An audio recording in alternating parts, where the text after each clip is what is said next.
За бүгдний өдрийн мэндийг хүргэе. Ингээд Онда channel тавтаа морил.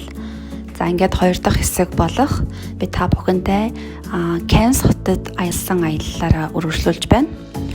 За тэгээ Cannes хотын тухай гэвэл Олимпийн 5 цаграгт Австралиг яагаад ногоон өнгөөр тэмдэглэдэг болсон шалтгааныг би зөвхөн Cannes хотоос харсан. За тэгээ Cannes хотын аяллыг эхлэхээс өмнө би ер нь аяллаа. Ямар буудлын вебсайт болон ямар онгоцны вебсайт ашигладаг ингээд та бүхэнд харуулахар шийдлээ. За буудлын хувьд бол би booking.com бол ашигладаг. За тикетний буюу онгоцны билетний хувьд бол би First Flight-ыг бол ашигладаг. За үүний ямар давуу талтай байгааг би ингээд шууд бичлэгээр та бүхэнд яаж харж болохыг бол үзэж болно. За та тухайн он сар өдрөө тавиад ямар үүд хямдралтай, ямар үнэтэй байгааг ингээд шууд харах боломжтой байгаа. За ингээд бичлэгээс харах юм бол Хайдас хотелыг би Cannes хотод байхад бол 3 өдрийн хугацаатай бол авсан байгаа. За зураг үзүүлснээр би дараа жилийн 1 сарыг бол харуулж байгаа. За тухайн үед бол би 8 сард бол аялахад 3 хоногийн $350 байсан. За Хайдас буудал нь яагаад би сонгосон бэ гэхээр яг хотын төвд бол байршилтай. За бусад буудлуудын хувьд гэх юм бол хотын төвөөс бага зэрэг зайтай буюу 15-аас 20 минут алхах газар байсан. Тэгээ буудлын хувьд бол та Cannes бол заавалж үнэтэй өндөр зэрэглэн буудлаа сонгох шаардлагагүй. Учир нь хотын view-сэг бол тиймч гоё үзэсгэлэнтэй хотын төв шиг гэлцэл биш учраас та буудлын дээр бол мөнгө хэмнэх боломжтой. За жишээлбэл та яг хотын төвдөө байрлах өнгөө музей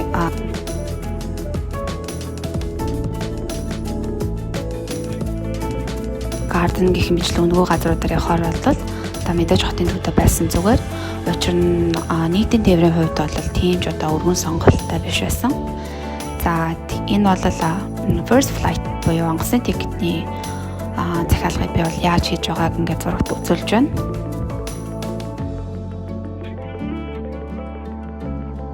Ингээд харуулж байна.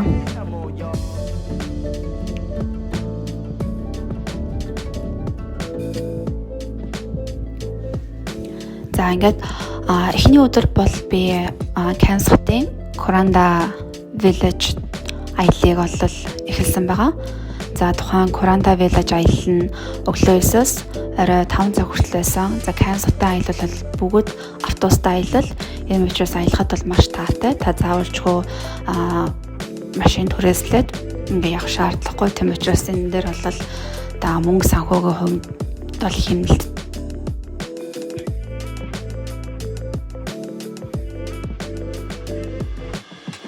За Kurandaгийн хувьд бол та нийтдээ автобус бол таныг тодорхой буудлуудад бол тосож авах үйлчилгээтэй байдаг.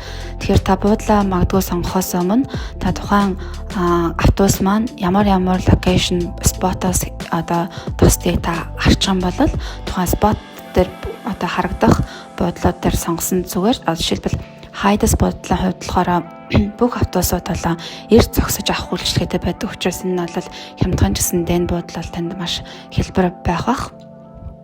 За өглөө автобус таныг Kuranda Village Tour гэсэн автобус таныг тосож аваад Kuranda Tour эхлэх Skyrail буюу cable car гэдэг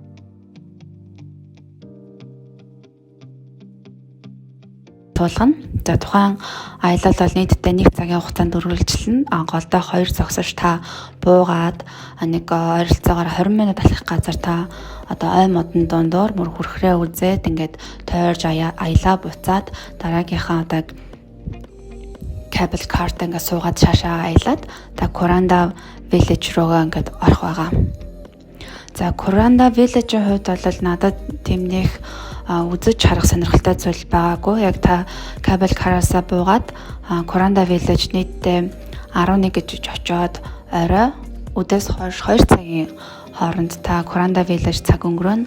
Энэ үед бол та Butterfly Sanctuary мөн өөрөөр хэлбэл энэ маань Эрвэхэний жижиг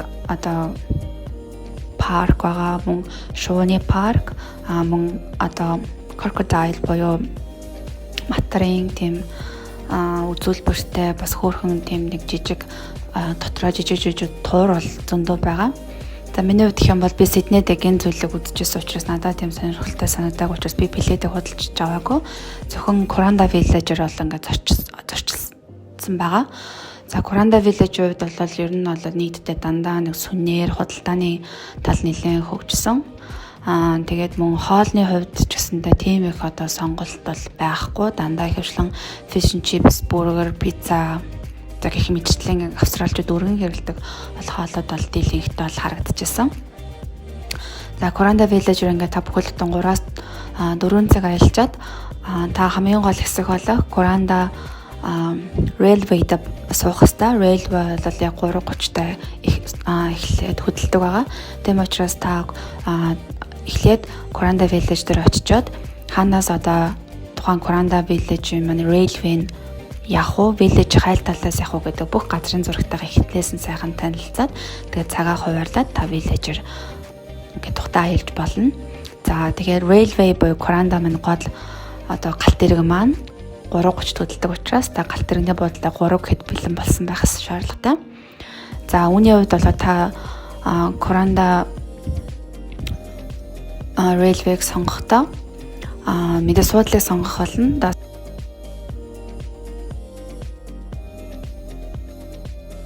Локейшнийг харж агаад мэдээж цонхон талдаа суух бол илүү тохиромжтой. Учир нь ингээд тухайн галт тэрэг маань нийтдээ 4 игнэтэй. Тэгээд мөн цонхон мөн нээлттэй.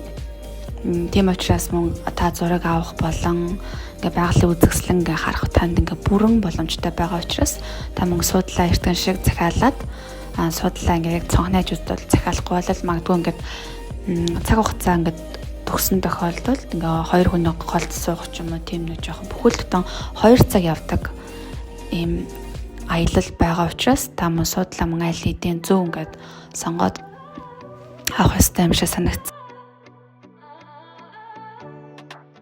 Kuranda Village бол нийтдээ $175. Kuranda Village буюу буудлаас хөдлөөд буудалд одоо буцаад буулгаа хүртэл ингээ бүх зардал нь орсон байгаа. Үүн дээр нь хоолны зардал болон Kuranda Village доторх жижиг парк болон бусад үзрүүдийг хөгжлөхөй бол ороогүй байгаа. За ингээд эхний өдрийн Kuranda Village-ийн аялал дууссан бол хоёр дахь өдөр бол би Franklin Island буюу Franklin арал руу явах аяллыг хийсэн. Үүнд бол би юу хийх байсан бэ гэхээр scuba diving snorkeling хийх аялал байсан.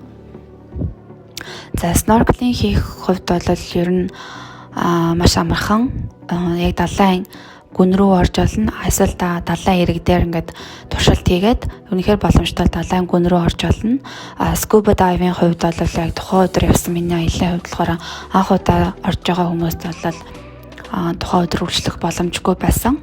За анх удаа одоо та 2 дахь удаа буюу агсан төвшнөх гэдэг бол таах букинг хийхдээ бол энэ мэдээлэл бол сонголттой байдаг учраас та сонгоод явах боломжтой байгаа.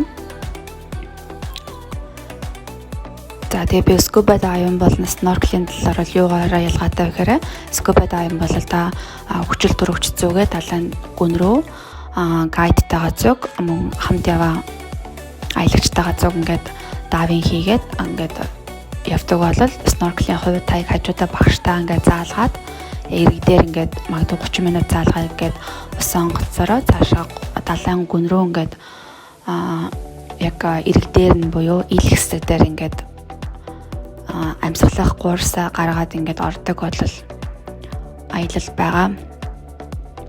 За scuba diving хийхдээ миний хувьд анхаарах зүйл нь юу байсан бэ гэхээр эхлээд YouTube-аар сайн бичлэг үзэх хэрэгтэй. Учир нь ингээд яг англи хэл дээр ингээд далаа дээр ингээд шууд ингээд явхад зарим тохиолдолд ингээд сандрах зүйлийн гараа, зарим үг ингээд ойлгохгүй зүйл гарч чаддаг учраас яг бид нар монголчууд бидний хувьд ингээд далаатай ингээд өсөөгөө байгаа учраас ингээд шууд ингээд далайтай ингээд аялал хийхэд бол бага зэрэг ингээд жоохон айцтай байсан учраас та YouTube-аас сайн бичлэг үзээд намсгаа яаж авах тухайн одоо хүчил төрөгч болон хиймэл амьсгаа яаж одоо авч гэх хэмжлэн ойр зүр ингээ мэдээлэлтэй болоод очивол надад илүү зүгээр санагдсан. За тэгэхээр энэ scuba diving буюу snorkeling аялал маань ойролцоогоор $200-аас $250 байгаа. Тэгээд энэ аяллаа үед бол Cairns бол маш их байдаг. За зөвхөн Franklin Island буюу миний явсан газар биш. Тухайн Cairns хотыг тойрсон бусад арал болох Green Island, Fitzroy Island, Great Barrier Reef гэдэг юм зөндөө олон сонголттой байна.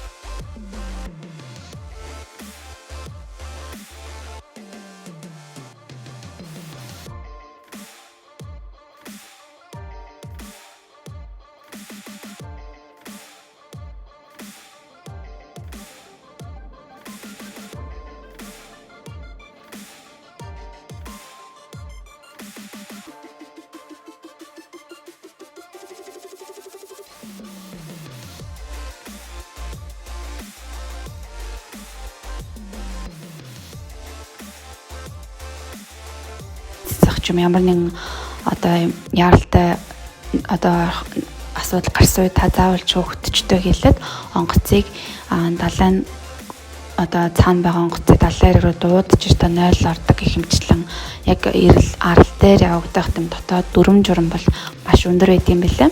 Тэр нь бас арлын нөгөө эрүүл ах уу арлын ингээд цэнгэг байдал болон бусад амтныг ингээ хамгаалсан тал бол Австралиас надаа маш хатуу бодлоготой буюу маш сурах зүйл одоо ихтэй санагдсан.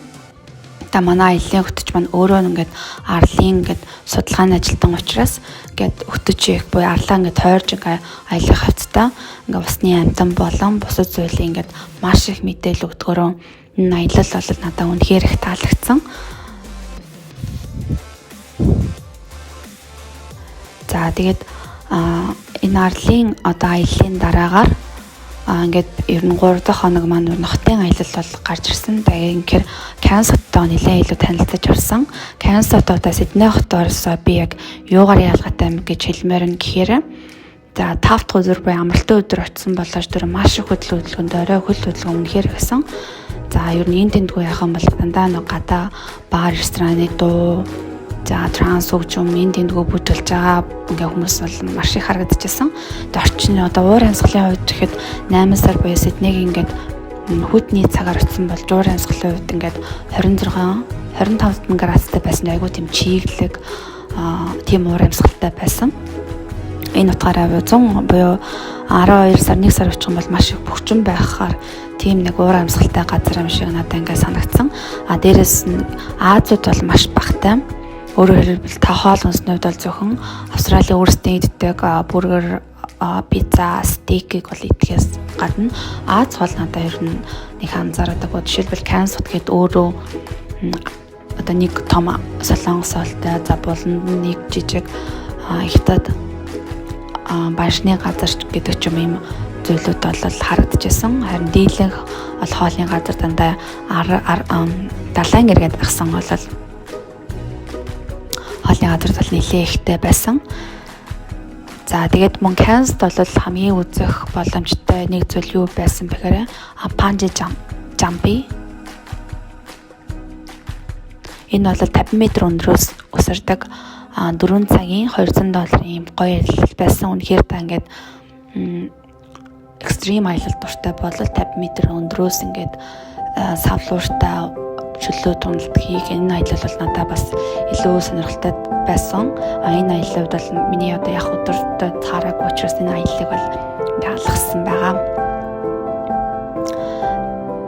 За тэгээд Cairns бол маш их үзэсгэлэнтэй гэрэл чимэглэл ихтэй юм жижиг хот байсан. Тэгээд Азууд баг энэ маш их сонирхолтой. Одоо жишээл би ингээд автобустай аялал хийсэн 2-3 Азтай ингээд дараагийн дэлгүүр дээр ингээд тааралдах бүр тэр тонгосны бодол нисгтэй хүртэл ингээд тааралдах гэх мэтчил надад тийм нэг сонирхолтой зүйл ажиглагдсан.